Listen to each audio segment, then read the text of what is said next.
All right, good morning. Good morning. I would like to welcome everyone to the Tourism Development Commission regular meeting on February 17th. If we could start with roll call, please. Yes. Chairperson Marnier, Present. Vice Chair Montgomery, Here. Commissioner Miller, Present. Commissioner Marion, Here. Commissioner Kisselberg, Here. Commissioner Shurshanovich, Here. Commissioner Shelton. Here. Madam Chair, we have a quorum. Wonderful, thank you. I'd like to take just a moment here in the beginning of the meeting to welcome Kevin Burke, the new Senior Director of Economic Development and Tourism with the city. So thank you for being here. It's a pleasure. All right, approval of minutes. Do any commissioners have changes, corrections, additions to the minutes from the previous meeting? Seeing none, I will take a motion to approve the minutes as they stand. I move to approve the minutes. Can I have a second? Second. Thank you. Commissioner Kisselberg did the second, and all in favor? Aye. Any opposed? Wonderful. Moving right along. Fiscal year 2026-27 Tourism Development Fund Budget and Event Funding. Presentation, commission discussion, and possible recommendation regarding the fiscal year 2026-27 Tourism Development Fund Budget and Event Funding Program. Presenter today is Terry Niles, Budget Analyst Senior. Hi, welcome. Thank you, Chairman Neer. Thank you, members of the commission. Thanks for having me today. Excited to walk you through the fiscal year 26-27 budget. It already sounds crazy. We're already starting to talk about 2027.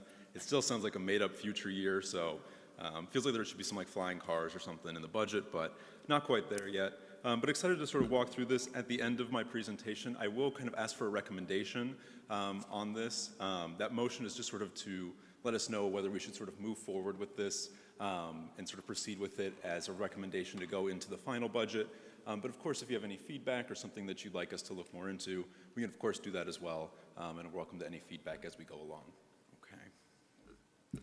So just quickly to sort of briefly kind of walk through the agenda as I sort of have it outlaid. The first piece is just going to be sort of to dive in and look at kind of where we are right now, fiscal year 25-26, sort of what we adopted and some of our updated forecasts, and where we're going to kind of see potentially the year ending. And that's going to kind of help, lead us into fiscal year 26-27, what our revenues are going to look like, some of the changes to what we kind of call our base budget expenditures. And then with that, there's also budgeted transfers. Those are sort of movements of funds between funds or to capital projects. So we'll kind of walk through those as well. And then lastly, we'll kind of take a look at the fiscal year 26-27 budget requests. Those are outside the base budget, but it's a pretty small amount, so it should go pretty quickly. And then again, at any point as I kind of go through, if you have any specific questions on something, feel free to flag me down. We can also wait till the end, but I know sometimes it's, which slide was that? Can we go back? So if you need to flag me down, that's perfectly fine. Okay, so starting right in with our sort of forecast changes. So again, kind of the big driver of everything in the tourism world is the bed tax. When we adopted the budget, we were kind of trying to be very conservative and sort of knowing that there was a lot going on when we were here in March last year, right? There was talks of, people stopping, traveling from Canada, from across the world into the US. So we were really kind of unsure about where we might end up this year. So we kind of tried to stay sort of flat from prior years, and we baked in sort of a $33 million in total collections. Where we're at so far this year, we're pretty well outperforming that pace, and according to historical pace and some information that we get from our internal sources, we're looking at potentially $35.2 million being our end of year forecast. So you can see that's a significant jump of about $2 million there in our collections. With that, of course, there are allocated percentages that come with the bed tax. One of them is the 45% to the destination marketing contract. So if you kind of peek down at the uses, you can see that increase is factored in there as well. There's also the 12% required transfer out to the general fund. So that's baked in as well, that change. So you can kind of get an idea of, okay, new collections, but some of it is earmarked for these purposes. But at the end of the day, there is still an amount of money that is kind of hitting the ending fund balance, right, that we didn't expect to have. Now, of course, with that being said, just because there's money here does not mean it can just be spent, right? Any new dollars or anything like that that's outside the budget requires city council approval in order for that money to be expended. So ultimately, it does just kind of roll into that ending fund balance. One other piece I kind of skipped over, but one that's also outperforming our initial expectations is the property rental, which is essentially just the Princess lease. Just based on where our collections are coming in so far this year, that seems to be outperforming where we expected it to be. So we're seeing that about $250,000 above where it was expected to perform at the beginning of the year. Okay. So with that, we can kind of start looking at, okay, what are we looking at for fiscal year 26, 27? And I just kind of want to give you an idea of sort of how things were mapped out, graphically for the bed tax. When we were sort of forecasting that $33 million in the out years, you can kind of see we were sort of expecting sort of this dip and sort of a leveling with that sort of red dotted line. But where we're actually sort of seeing things go is just kind of continuing this steady trend up of 1 or 2% a year. And so you can kind of see that mapped out there. And that's kind of where our new projections are taking us and leading into our proposed figure here. And so I'll pull this over, and you can kind of see with that bed tax, sort of that change in how we're sort of seeing it over time, right? And for a proposed number, we're looking at just a hair under $36 million. So $3 million above last year's adopted, really kind of showing the resilience that Scottsdale is experiencing in this area, and continuing to sort of, I want to say outperform, but it continues to perform at our kind of highest expectation, and that's just kind of speaking to that resilience that we're continuing to see there. So kind of mapping in that reality, we're kind of expecting that to be right around that $36 million figure. Similarly with property rental, kind of following that same pace, where trying to sort of imagine a sort of conservative line, but again, continual outperformances means we kind of have to raise that up to reality a little bit and sort of establish this new baseline, and so that comes in just a tick under $4 million there for property rental. The one piece that's a little up and down and a little bit harder to predict right now is interest earnings, and that is ultimately a factor of kind of what money is sitting there in the fund balance when expenses go out and interest rates. It's just a number of different things, and we're kind of seeing that trend downwards a little bit in terms of our interest earnings. And so again, sort of in the interest of being conservative, we sort of mapped that down closer to $500,000. It's just a little bit safer of a projection there. But that is sort of the one area that has pulled back a little bit in terms of the revenues that we're seeing there. Okay. So again, with that being said, a lot of those revenues end up driving what our expenditures are going to be. And so kind of wanted to walk through these different pieces and show at the high level here. Now again, as we kind of talked about that 45%, right, that's driven by calculations, so it kind of is what it is. These other pieces, though, are ultimately set by where we kind of allocate our dollars to. And I'll show, after we kind of walk through this, where they sort of map up with the calculated percentages, right, if you were to do 5%, 4%, so on and so forth. But I wanted to kind of talk over some of these main drivers where we're seeing some of the biggest differences. And you can see sort of at the bottom here that ultimately our total expenditures is only slightly increasing, but that's mainly actually driven by the 45% increase, right, which is, again, sort of contractually obligated. The other areas, tourism's done a great job of looking for areas where savings can be found, where they can reduce expenditures, and really kind of slash down wherever possible. And so you can kind of see that within each of these lines. There's also some smart changes in terms of what categories some expenditures are being put under. So I'm going to kind of walk that through, specifically starting with event retention and development, that 9%, because there's a few different items sort of wrapped up within there. But you'll kind of see right away there's a couple items that have actually moved over from what we call the 25% other commitments category, which is a little more of a catch-all and doesn't have as specific of a purpose. So some items like Tour de Scottsdale and Canal Convergence have moved over to this area. And so that's just a little more emblematic of what their real purpose is. They are event retention and development. So those are now housed within here. Another change that you'll see is the $350,000 for event funding programs. In last year's adopted 25-26, that was something where we sort of outlined specific events that we kind of anticipated happening every single year, and would sort of factor in those dollars. And the choice was made to kind of take a step back and say, okay, we don't truly know which projects we're going to fund at the beginning of the year and what's going to come through, this commission and be approved. So that's all sort of been wrapped into the unallocated event funding balance, which ends up sort of filtering into all the different, programs that we have, MEEF and all these, different events that come through. So just kind of wanted to highlight how that's being sort of split up there. Now with the movement from the 25%, just kind of want to show the other side, which is in this 25%. And again, there's quite a few items within here, but just kind of wanted to highlight some of those that have moved to the 9%, right? Event-related rentals, tour to Scottsdale, canal convergence, sort of showing those as they go through. And then you kind of see some items continuing over from year to year here. So just kind of wanted to show that as possible. Okay. So again, I kind of mentioned earlier, I would show you sort of what they looked like mapped against the calculation, right? So, so at the 45%, right, we're going to pay out exactly what our calculation is, in this case, $16.1 million there. Now, the 5%, right, that is something that ultimately we kind of decide line item by line item. And so the calculated amount, if we do 5% of our total bed tax collections, right, it comes out to right about 1.8 million, and our spending is 1.77 million. So you can kind of get an idea here of where sort of the calculation is versus where things line up. So just kind of wanted to outline that there. Okay.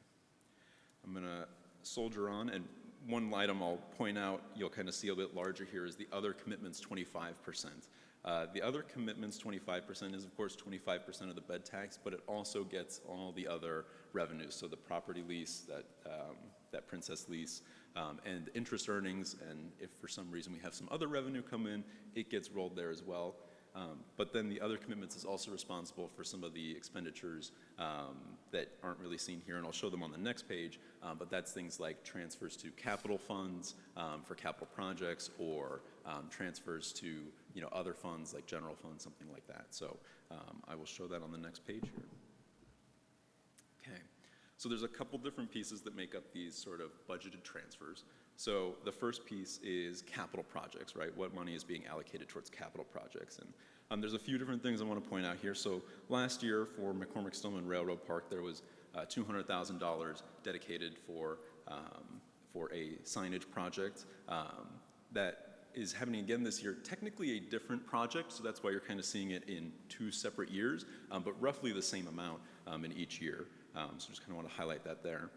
The Westworld Barns, again, last year about $1.5 million was adopted. This year it's about $2 million, and part of the reason that there's sort of additional funding this year is we actually moved up funding that was going to be in fiscal year 27-28, which again really sounds like a far out year, and rolled that up to this year to sort of achieve that project faster, but also we were able to find that there's some cost savings that could be achieved by moving that up. So it's actually a net reduction in the cost of the Westworld Barns project by moving that funding up.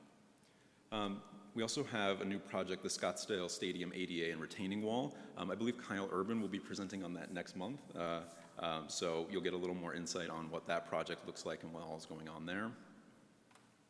There's a Westworld wayfinding and signage project, $100,000 that's being proposed for fiscal year 26-27. And then lastly, this is a little bit of a weird one, but there was a Pinnacle Peak Trail enhancement project that ended up kind of coming in under budget by $88,000 for tourism. So that money gets to come back. So that's why we have sort of a negative transfer. A little weird to show there, but did just kind of want to highlight that there were some cost savings there, and we're expecting to see that roll back into the fund this upcoming year. So then the second part, right, of the budgeted transfers, and this is kind of a specific piece, but the debt service MPC bonds.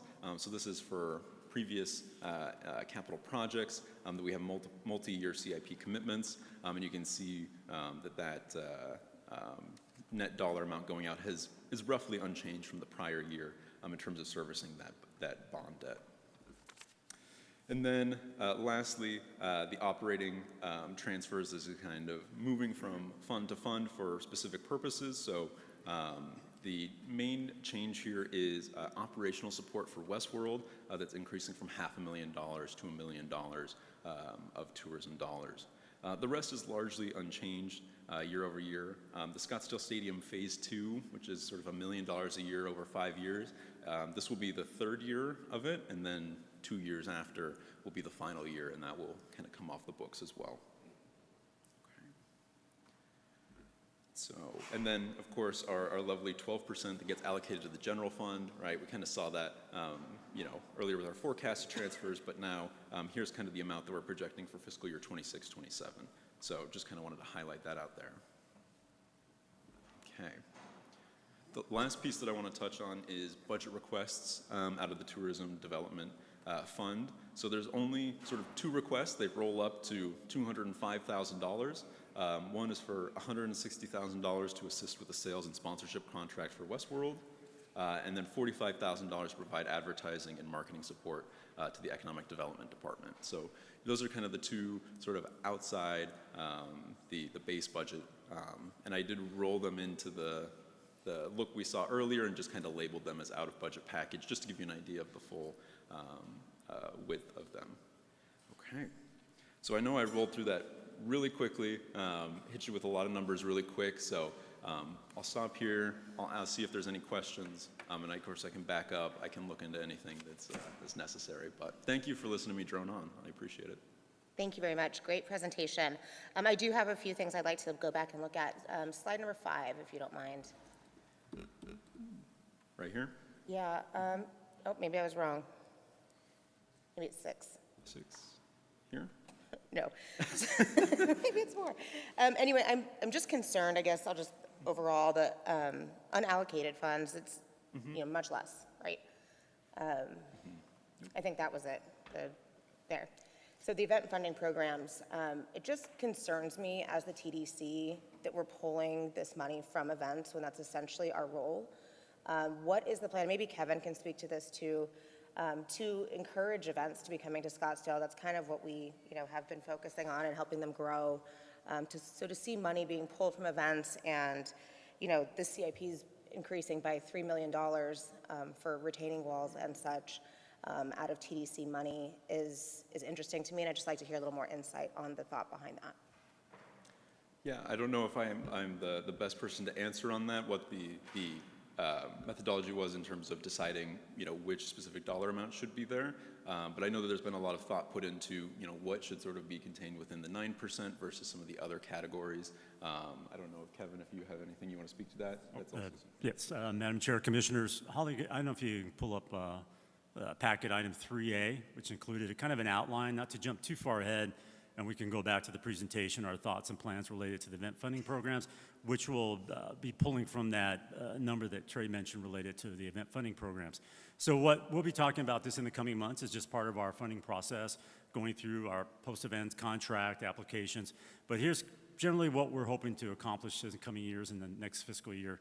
So the matching event advertising funding program will be the same, up to $30,000.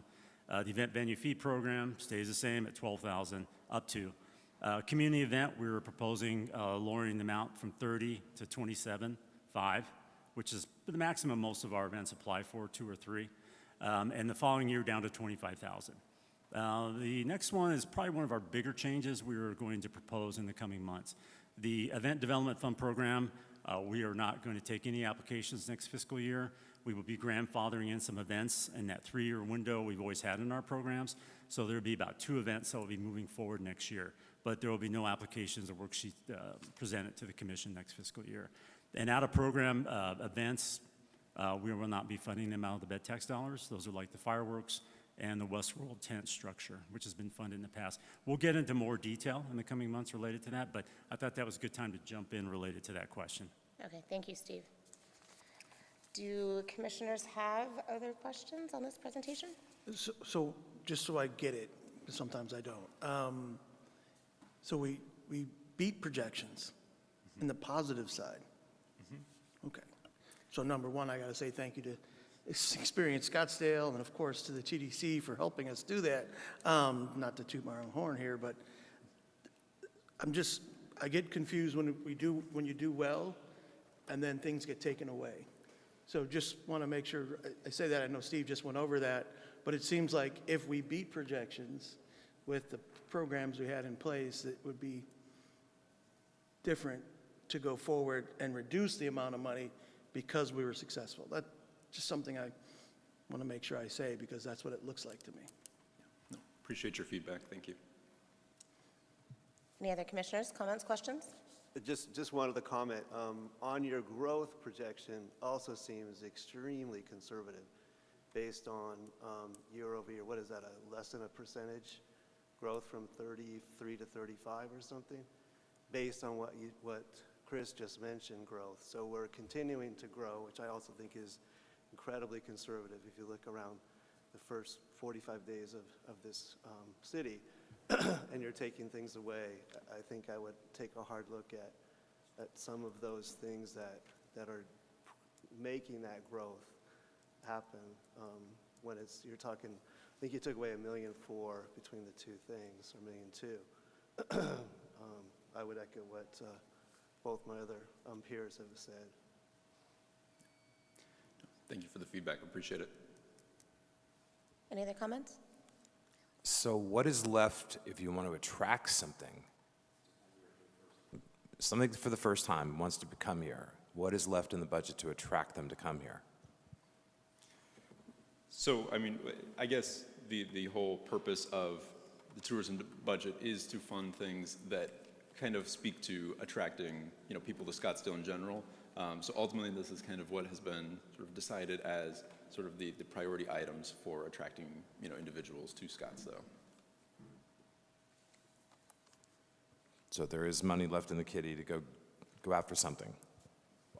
So I guess I'll clarify on, are you sort of saying, is there sort of an unallocated amount left over for? Correct. Yeah, so I guess I can speak to that in two ways. Is one, essentially the funding, the sort of $35.9 million that's there in bed tax is largely sort of been allocated across all these buckets. Now, what I will say is, at the end of the day, there is ultimately a fund balance that exists within the tourism development fund. Now, what I will say with that, and sort of being cautious, right, is that fund's there for a purpose, right? If we have a year where, again, we never want to have it again, but a year like COVID or something like that, where all of a sudden we have all these commitments and the dollars aren't coming in at the same rate that we were expecting them to, right? We have that to pull from. So there is always that sort of safety blanket at the bottom that's kind of there for us, but we don't sort of dedicate it to a specific purpose. And also, the way the budget works is essentially by adopting, these numbers that I've sort of presented to you, those are the only dollars that can be spent. Anything beyond that, again, kind of requires going to council to get their approval to spend beyond what's initially adopted in the figures that I've shown. Well, what we just talked about was the grandfathered events who've been here for a while, that are now currently self-contained, they're self-sufficient, they're no longer receive funding? The events who've gone through the event development program, Commissioner, there's a 3-year window we allow them to receive funding up to 75. And then we move them into the other programs such as matching event, community. Venue fee generally doesn't apply to them. So we're keeping them on that same process. The majority of our events that we funded this year hit that 3rd year plateau or are not taking place next year. So it was a good time to really move the 2 events potentially into a grandfather position. The others can go into the other programs as well. I should have mentioned as well, as Trey mentioned, the ending fund balance overall.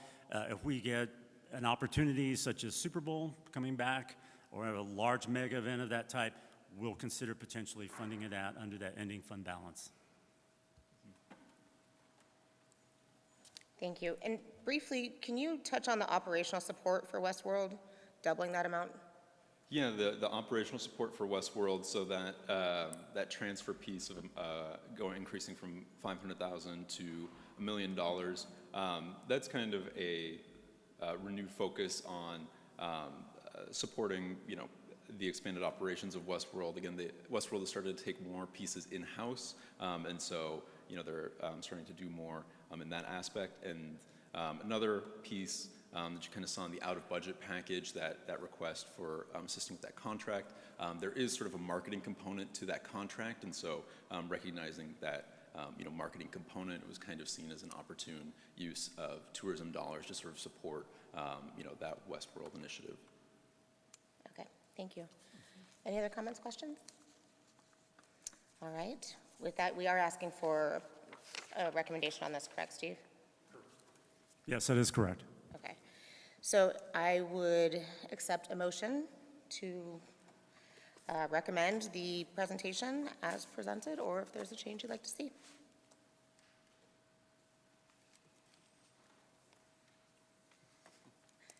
Not everyone at once. Is there changes we'd like to see, or do we not want to approve as presented?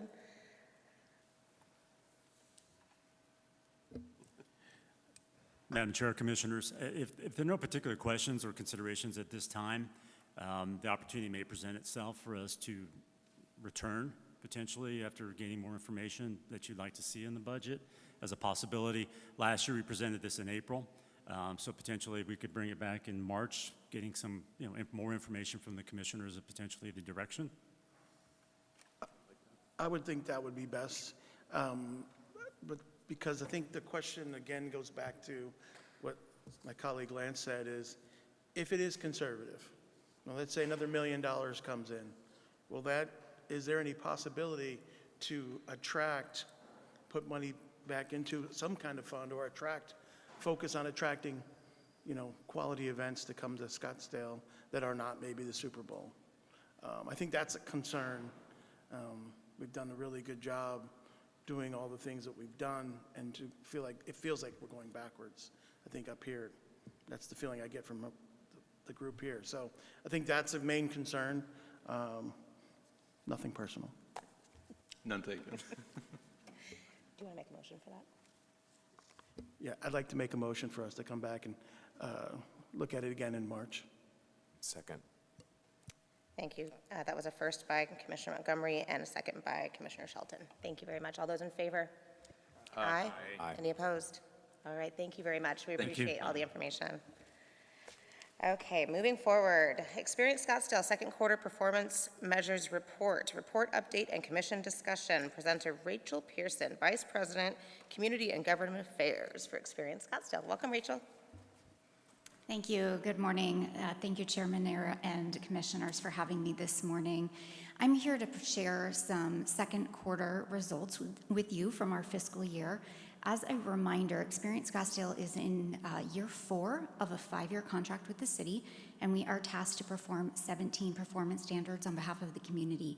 As you've seen in the report that you received, we are well on our way to achieving those performance standards and have already surpassed a few of them. So in the second quarter, one of the things that we focus on throughout the year is selecting media partnerships that align with our audience personas. And these are those individuals that are traveling to Scottsdale with certain demographics and psychographics that we've sort of put into profiles, if you will. And during the quarter, we focused on media partnerships that allowed us to touch on our wellness warriors, our luxury travelers, our foodies, and our sports goer audiences. And some of those partnerships, which all included multi-layered campaigns, were with publications like The Telegraph, National Geographic Traveler, Virtuoso, the magazine, Bon Appetit, Colorado Avid Golfer, as well as Cowboys and Indians. And through all of those partnerships, they allow us to better tell the stories of Scottsdale, whether it is talking about our Native American heritage and our cowboy culture, or our world-class golf courses, or the incredible dining scene that we have here in Scottsdale. They all allow us to kind of layer in those stories to better tell the story of Scottsdale. We also were able to further share our golf offerings with a brand new golf commercial, which we aired back in October, seems months ago, and that has been seen by over 1.6 million households at this point, many more to come. And then we also had a new Scottsdale-specific episode with Breaking Par, which aired nationwide, and that's always been an incredible partnership for us, especially in the golf space. We also, in the second quarter, wrapped up our Unwind in Scottsdale. This was our fall holiday campaign, allowed us to get in front of luxury travelers as well as families, making sure that they knew that not only do we have great weather and festive activities, but this is a place you can come and kind of relax and unwind before the stress of the holidays. And with this campaign, we targeted 20 drive and fly markets. They learned about us through social media, through connected TV, email campaigns, and much more. And we're driven to a microsite all about unwinding in Scottsdale. And through that, we saw over 640,000 page views. That was a 92% increase over the previous campaign. One of the things that I think our team always focuses on is we want to see great results, but we want to see even better results the next year. So how do we take the data and information from one campaign and turn it into even a stronger campaign in the following year? And the team certainly did that this time around. We also entered some new partnerships with Expedia and specifically Capital One Travel, which was new for us as well. And because of the way that they're able to track and measure, we know that those campaigns specifically generated over $7 million in room revenue at our hotels and resorts, specifically because of the rooms that were booked through those campaigns, which is just incredible. We also are seeing continued, focus on luxury. You all know this. Luxury has been a bright spot in our community. We're a luxury destination, and so making sure that we're in front of not just the leisure visitors directly through campaigns like Unwind in Scottsdale, but also getting to those elite travel agents and tour operators who are selling Scottsdale to their clients. Our team often says getting in front of one travel agent could mean hundreds or thousands of bookings in the future. And we certainly saw an incredible opportunity with that this past quarter. We were invited to Creme de la Creme. This is a luxury invitation-only trade show for luxury travel agents in the French-speaking areas of Europe who are coming to this show. We were the only U.S. destination marketing organization that was invited and present. I think there might have been one other invited, but they didn't come. And so we had an opportunity to connect with all of these, again, elite travel agents, generating over 50 leads and services for our members and our community. We know that will translate into future business for this city. And in the meeting space, as you've seen in the report, the bookings that we are seeing for our Scottsdale city-specific hotels is up over 10% over last year. So strong interest from our corporate association and third-party groups in meeting in Scottsdale. And during the quarter, one of our efforts was to host our Scottsdale Meetings Showcase. You often hear us talk about this related to the meeting side. We also have a Scottsdale Showcase for our journalists. And this particular one was for 18 U.S. meeting planners. They had an opportunity to come to the community, not only tour 7 area hotels and resorts, but they participated in off-site activities and events. And then they also had a trade show style afternoon, if you will, where they met one-on-one appointments with 28 experienced Scottsdale members. So we were really able to get our partners and our message out in front of these planners who now have more confidence in the variety of places that they can book their future meetings and events. So we're seeing great success with those programs, allowing us to continue to target those high-level meeting planners in the corporate association and third-party segments. And through this particular program, we're seeing a lot of interest from medical, high-tech, financial and insurance, all those marketing segments that we typically go after that also align with our economic development department. Those are just a couple highlights from the last quarter. Happy to answer any questions, and the next time you hear from us, we will have updates for you on our signature event season campaigns. We've really been targeting getting those spring training fans out to Scottsdale in big numbers, and one of the ways is our marketing team has been focused on season ticket holders. They're the most likely to travel, they want to be here, they want to support their team, and so some unique partnerships that we've engaged in during this quarter. We'll be excited to share more about that program and the results that we see from it as well. Thank you. Fantastic, amazing news. I love that we were the only ones at this creme de la creme because I'm incredibly competitive, and so I think that's absolutely fantastic. And thank you again for everything you guys do. You're absolutely wonderful and part of the big reason why we see these numbers increasing with the city. So thank you very much. Are there any questions, comments? All right, thank you so much, Rachel. Thank you. All right, up next, we have the West Coast Baseball Tournament. Presentation, commission discussion, and possible recommendation to City Council for bed tax expenditure up to $75,000 to support a one-year event funding agreement with the West Coast organization. Today we have Alex Pennewell, Associate Commissioner, Championships and Sports Administration, Is everyone, oh, we got everybody up here, okay. Lauren Gilligan, Assistant Commissioner, Championships and Sports Administration, and Ace England, Assistant Director, Championships and Sports Administration. Hi, guys, welcome. Hi, good morning. Thank you for having us. Obviously, we are a team sport unit, so that's why you get to hear from all three of us today. Wanted to start by saying that we'll run through these slides pretty quickly. The supplemental material is included in the packets you guys received, along with some additional context information. If you have questions, please feel free to interrupt throughout, or we'll try to leave some time at the end. So I can do this myself. Quickly, who we are, the West Coast Conference. You'll see a map of our current membership, looking to add 2 new members in Denver starting next year and UC San Diego the year after. Currently, we're an NCAA Division I conference, started in 1952 with 10 current members.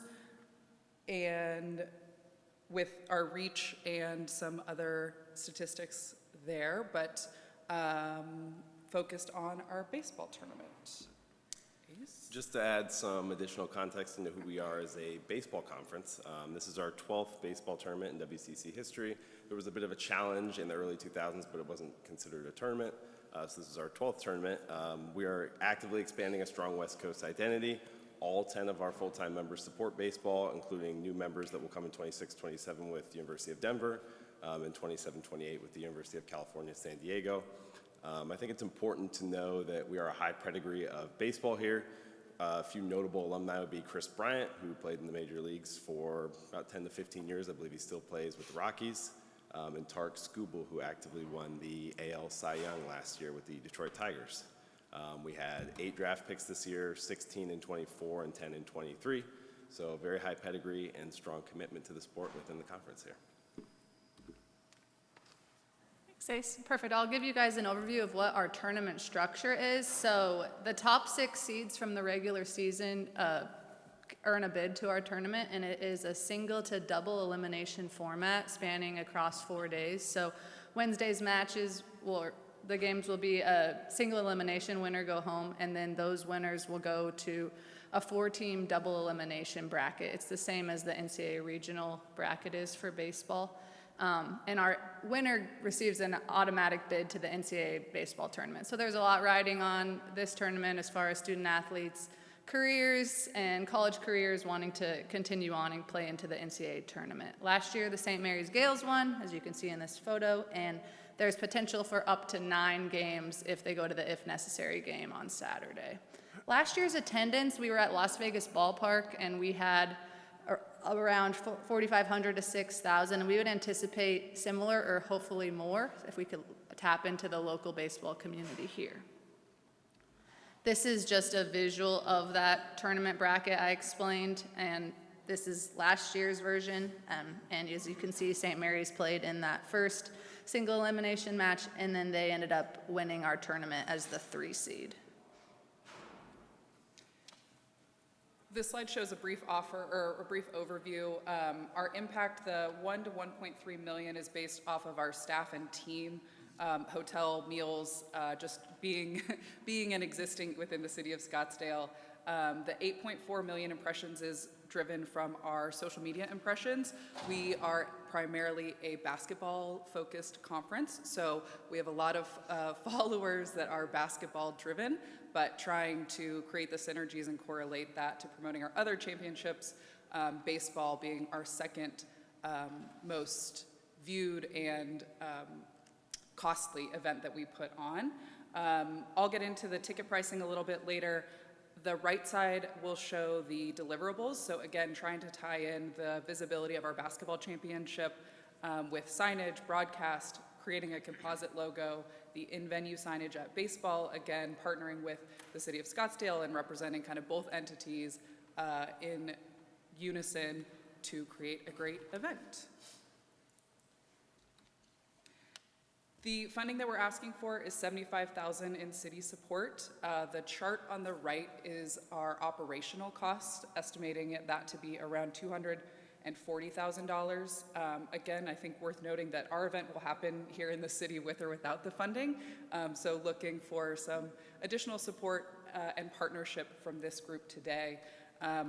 Not shown here on the chart, but I think worth noting, our entire championship budget with basketball aside is around $900,000, and baseball accounts for about $300,000 all in, is what we spent last year. So it is our second most, after baseball, expensive and supported event within our conference operations. And again, looking for that community support and a partnership with this group and other entities within Scottsdale. Here's a graphic outlining the impressions we can deliver as a result of this baseball championship. As we had said earlier, we are a non-football, basketball-centric conference, so we like to heavily lean into our basketball event in terms of visibility and opportunities there. As you can see here, we'll get into a little more of how we're going to do that specifically, but I think the most important thing to remember is that we have a very loyal cross-departmental sport audience, so while we do have basketball fans, they're not just basketball fans, they're loyal to the school across many sports. We're also on Instagram as a conference, X, formerly known as Twitter, YouTube, and then we have our site, which we use to leverage impressions as well. Perfect. So to get into the offer a little bit more, we wanted to give you guys something valuable back for your investment in our baseball tournament, and our basketball tournament in Las Vegas is our marquee event as a conference. It's in a few weeks at the Orleans Arena. All those games are televised, and we would like to offer the city of Scottsdale some marketing and branding at that. So it's kind of outlined here what that could look like in the photo on the top, the blue LED courtside board. You would be able to give us an ad for that. We would happy to run that during each of our games for advertising for the city of Scottsdale. There's also basket signage. So the bottom photo, it's a Gatorade advertisement on the basket, which is in nearly all of those TV shots. Just some more opportunities for branding for the city of Scottsdale. And then some in-arena branding we would also offer, which is the ribbon boards, which go around the entire arena and venue, and then some PA spots and video board announcements throughout the games. And then wanted to also highlight how we would give you back some advertising on our broadcasts. As I said, all of our games are on ESPN+. So we would offer a commercial for City of Scottsdale, also in broadcast features. So in the photo you see here, that's a screenshot of the actual broadcast, and the game recap here was presented by a presenting sponsor, and we could offer that to the City of Scottsdale as well. And then one billboard in each of those ESPN broadcasts as well. As you had seen on that last slide, that was our basketball championship logo. This is a draft of a potential baseball championship logo that we could use for the event. We have not used a baseball championship logo in the past, but we'll be looking to do so for this tournament to further promote the event. As I said, with that composite logo, we do plan to put that in arena in multiple locations. So this is just a screenshot of the behind the backstop signage that we will have our composite logo at, and that's in pretty much all of those broadcast shots. That's just the primary spot you're gonna see when watching a baseball game. So that would have Scottsdale, Arizona on it. And then as far as in venue, we showed a picture of the video board at Scottsdale Stadium, which we will be happy to put up video board announcements for City of Scottsdale and an in-game PA as well. And then to go a little bit further on the baseball broadcasts, we would provide one read per game for the City of Scottsdale, and we'd like to offer a live interview. This is just a photo from an interview we provide during our basketball tournament for our presenting sponsor, Credit Union One. Last year they sent their VP of retail out there, and we did a in-game broadcast live interview at the booth on the court. So that's just an opportunity we'd like to provide City of Scottsdale as well. And then during the baseball broadcast, a commercial for each game. Quick breakdown of our digital and social. We could do a rotating banner ad on the top of WCCsports.com. You can see it sort of on the computer there at the bottom. Additionally, we can add links to Scottsdale Tourism or to the city on our baseball championships page.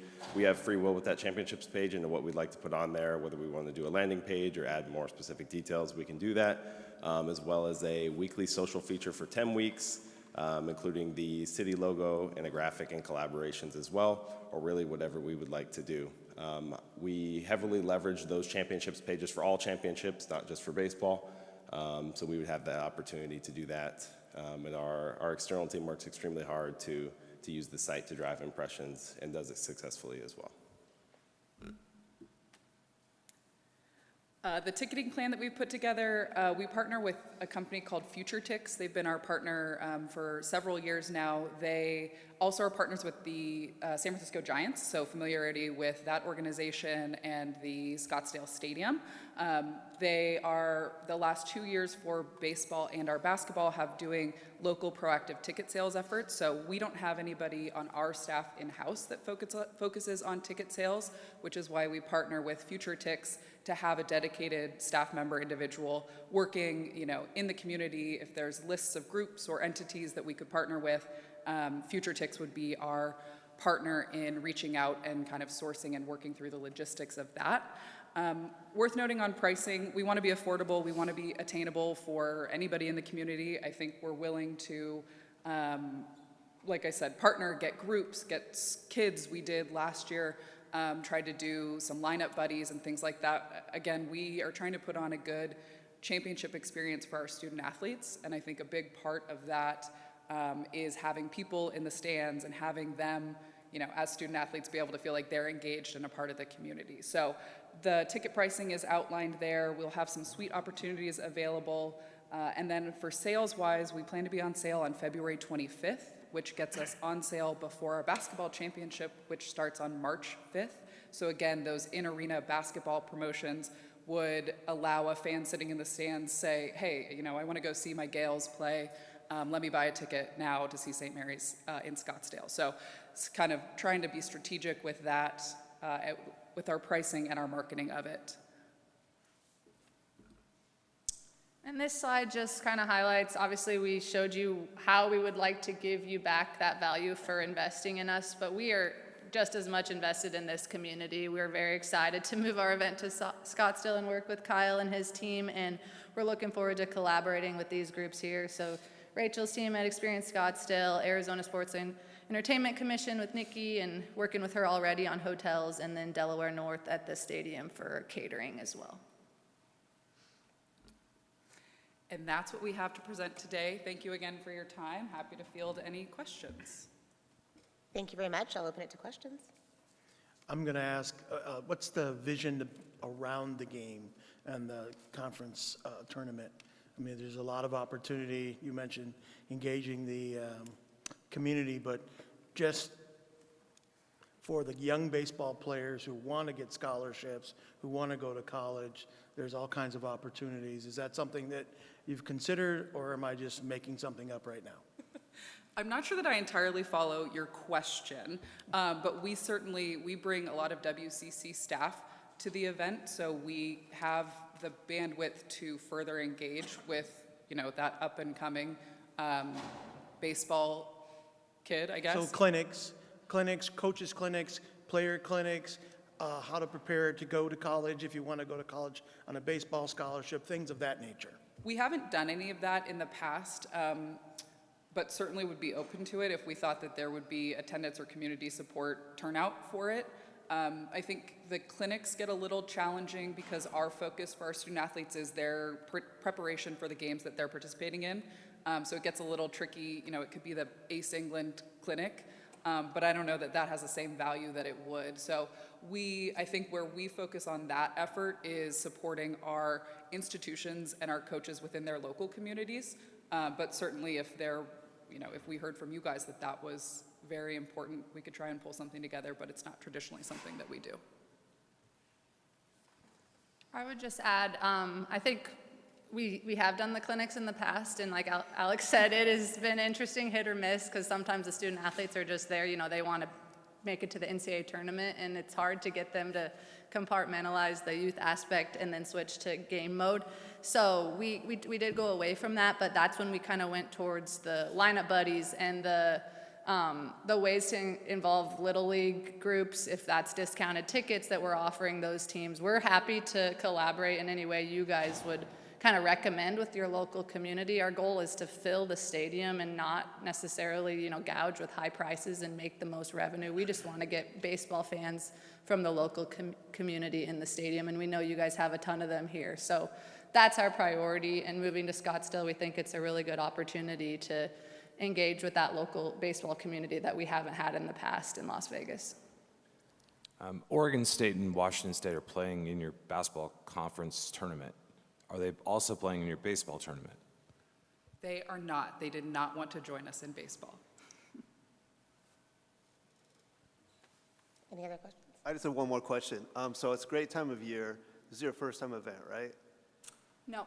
No, for here, for Scottsdale. Yes, correct. So circling back to our first conversation, would this event be able to come present to us based on the current budget proposal that you had for events? We'd probably have to evaluate that as we go through our program in the coming months about where we actually end up. Yeah. But there's potentially some possibilities. Just a note before the recommendations given here, the ask today is for $75,000. Yep. The worksheet that we have in place shows a potential allocation of $53.5. There are quite a few deliverables in this. Whatever recommendations made, city staff will ensure that the deliverables and return on investment is there before we take it to city council. Okay, so they would, if this happened next year, they would be able to propose this event to us despite having no money in the event funding? I think there's always the opportunity to propose. Okay. And as we visited that last event funding program budget discussion, there's always a reevaluation throughout the year in terms of potentially what's available.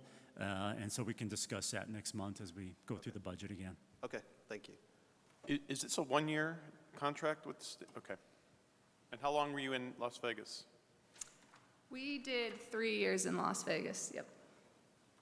It might be worth noting there that this would have been our third year with Las Vegas, fourth and final year of our contract with Las Vegas.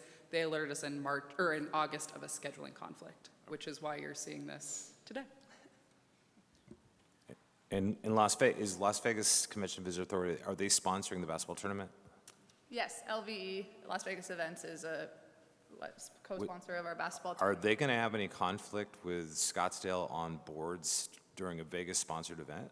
We've actually already alerted them that we were presenting this to you guys at this meeting, and they are aware of the entire offer that we're giving you. So there's nothing contractually with our agreement with LVE not allowing it. And the question is, how are you going to drive hotel room nights to our hotels here? I saw the number that you had in your presentation. Is it through host hotels? Yep. I mean, how is that going to work? Yeah, so at this point, we gave Nikki our room night needs. So we coordinate all the rooms for our team since they find out the weekend prior to the tournament, some of them, that they are going to Scottsdale for this. So we already have all the room blocks lined up when they clinch the weekend before. So it's 25 room nights per team per night, at least at minimum, and they could reserve more on top of that. That's just our block that we reserve. And we have kind of let Nikki know we're open to these being at multiple properties or all at one host hotel. If you guys, I think maybe the Embassy Suites was the only one that could possibly have all of them at one.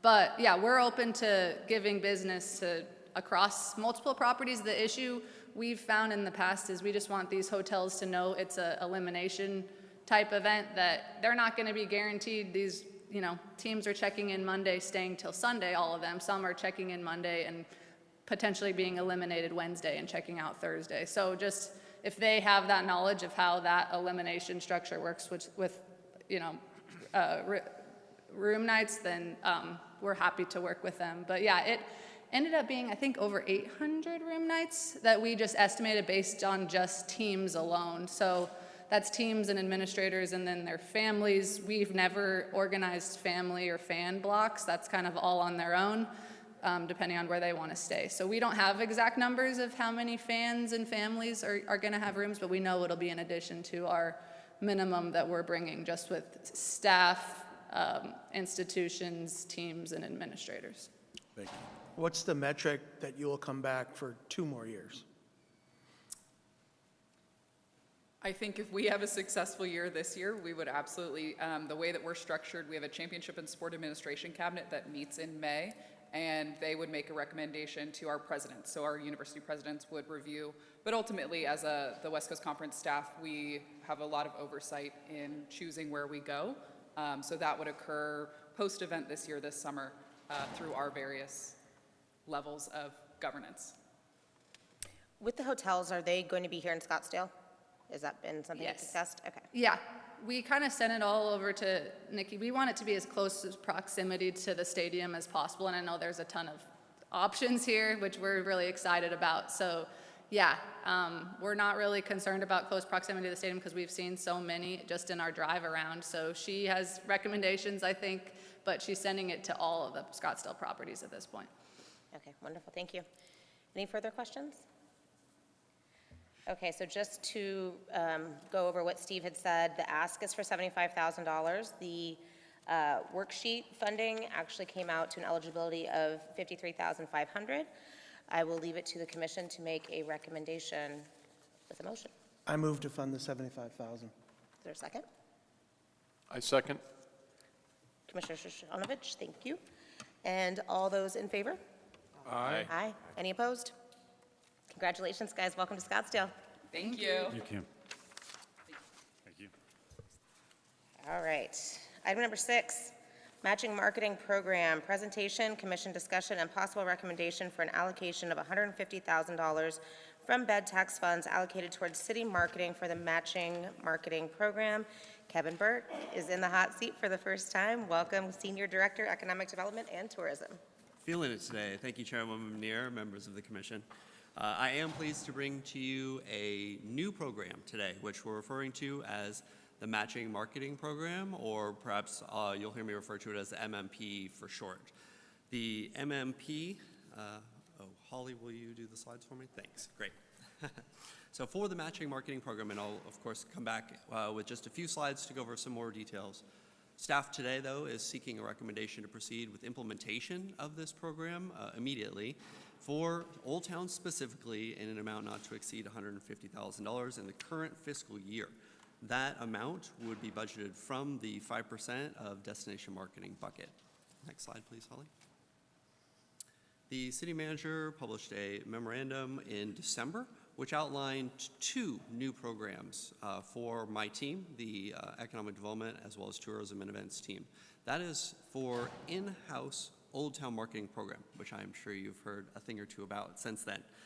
So right now, that program is in full swing, and what we have done is bring staff from 4 departments, my team, the city manager's office, the IT department, as well as the communications team to create this new working group that is focused on doing marketing and advertising in place of outside consultants. This is being framed by the city manager as a pilot program. So what we're working through right now is standing up that program, and the city manager is committed to us spending nearly $1 million in marketing and advertising before the end of the fiscal year. In addition to that, so the matching marketing program is intended as a complement. We think that it's going to help us achieve a number of goals. Next slide, please. So the purpose and intent of the matching marketing program is to leverage private sector marketing efforts. We are aware that many individual businesses and entities or groups of businesses in Old Town pursue their own marketing and advertising campaigns. And so what we want to do is support and bolster those campaigns, as well as amplify the messaging that we're putting out through our in-house Old Town marketing efforts.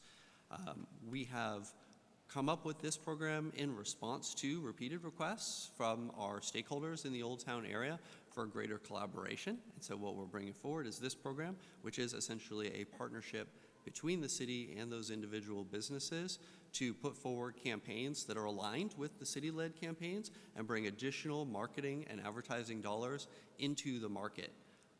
Next slide, please. So in terms of the nuts and bolts, what are we actually proposing here? With that $150,000, we would like to allocate up to $5,000 in a matching grant for each participating business, or an amount up to $20,000 for what we refer to as a collaborative campaign. So that could be groups of businesses or formal association or organizations of businesses in or focused on Old Town. Those matching dollars will be allowed or eligible to use for digital advertising, social media promotion, influencer collaborations, event-related marketing, essentially the full spectrum of advertising and marketing that we're performing with our in-house Old Town marketing efforts that would be reflected but led by those private parties. Where we are right now is the intent is to put forward an electronic application in the next few weeks. We would have then, in terms of our process, an internal staff review of applications that are received with my approval of those applications, and then we would move forward administratively with contract awards. We would then, of course, track applicant performance, and then once their final reporting was delivered by each of those applicants, they would submit reimbursement requests to the city, and we would issue reimbursement checks for the contracted amount. So like I said, up to $5,000 for the individual businesses and up to $20,000 for groups of businesses. Next slide, please, Holly. So with a recommendation to proceed from the commission today, what we will do is establish our internal review process. We will activate the online application, and we'll begin advertising the availability of the program. I will say that the city manager's memo launching this program formally went out in mid-December. That was just a few weeks before I started, and we're probably a little behind the 8 ball here, which is why I'm asking for the support of the commission for us to be able to proceed essentially immediately with administrative approval of the individual applications going forward. And then my intent would be at or before the conclusion of the fiscal year to come back to this group with a robust report on what we have accomplished underneath this program, as well as to provide you an update on our in-house, our overall in-house Old Town marketing efforts as well. Thank you. Great, thank you. Couple questions. Is there a minimum spend? Do they have to spend a certain amount in order to jump into this program? Chairwoman Meneer, we have in the application not spelled that out. My anticipation is that the requests are going to come in for $5,000, but let us consider that, and if you have a preference for it, we'd be happy to incorporate that. Okay, and then what constitutes a group or a collaborative campaign? Is that 2 businesses, 3 businesses, 5? Correct, at minimum, so more than 2 jointly funding a marketing effort. Okay. Great, other questions? Is there another group that does this in the state? Commissioner Montgomery, I am not aware of that. I would not be surprised if there are some similar programs, but we have generated this program, we'll say de novo. It's not based on anything that we had learned directly from other communities. What's our targeted ROI for this investment in the next, I would say, 2 fiscal years? Do we have a goal for what this is going to accomplish for Old Town Scottsdale? Thank you, Commissioner Kesselberg. Our anticipation is that this will generate at least 100% return on our investment because it's a matching marketing program. So while the minimum requirement to receive the $5,000 matching funding from the city would be to spend for the individual business to spend $5,000, we anticipate most of those businesses will be pursuing marketing and advertising campaigns far in excess of that. So just for one example, a business is going to come to us and show their campaign plan to spend $25,000. We're still only going to be able to match up to the 5, but we have then a 5x return on that investment here. I'm curious, so if you do $5,000 a business, or $5,000 per business, that's 30 businesses within Old Town Scottsdale. How do you control that message? How do you control the consistency of that message coming from Scottsdale? So each vendor, assuming different, are you vetting the message that they're putting out there? Are you in control of that? Or are you just giving them $5,000 to use as they continue to use within each business? Commissioner, that's an excellent question. I appreciate that. We would have a contractual relationship with each of the recipients of the MMP program funding awards, and within that contract, we would have specific language regarding the city's design standards. One of the things that I tried to highlight in the presentation was that we really do want this to be aligned with the the campaigns that we are putting forward through our in-house marketing efforts. And so what we will be looking for through the application process is for those applicants to demonstrate to us how they are essentially leveraging what we're already doing and how their marketing message is in accordance with what the city is putting out for Old Town. Okay, great, thank you. Kevin, is this a first come, first served type situation? I mean, that kind of how it's going to be pushed off? Chairwoman Menear, yes. Based on our timeline, I believe what we would like to do is put this out as soon as we can, get the application live, and then we'll be advertising it as a first-come, first-served program that is both time-limited and limited in terms of the number of dollars available for the campaign. Okay, how are we going to let businesses know? That's a great question. Thank you, Chairwoman Menear. So we are, as I mentioned, in full swing with our marketing efforts, our Old Town marketing efforts. That, of course, is a separate demographic marketing. I would like to note the staff that we have in attendance here. So let me introduce briefly Tiffany Pessell, and if you would.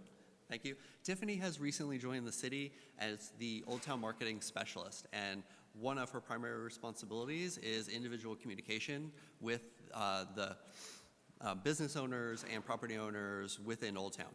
And so our primary immediate method of communication is for Tiffany to be able to communicate directly with those stakeholders. We'll print up some flyers, and we will effectively be going door to door to let people know. And then, of course, we have our typical marketing advertising channels.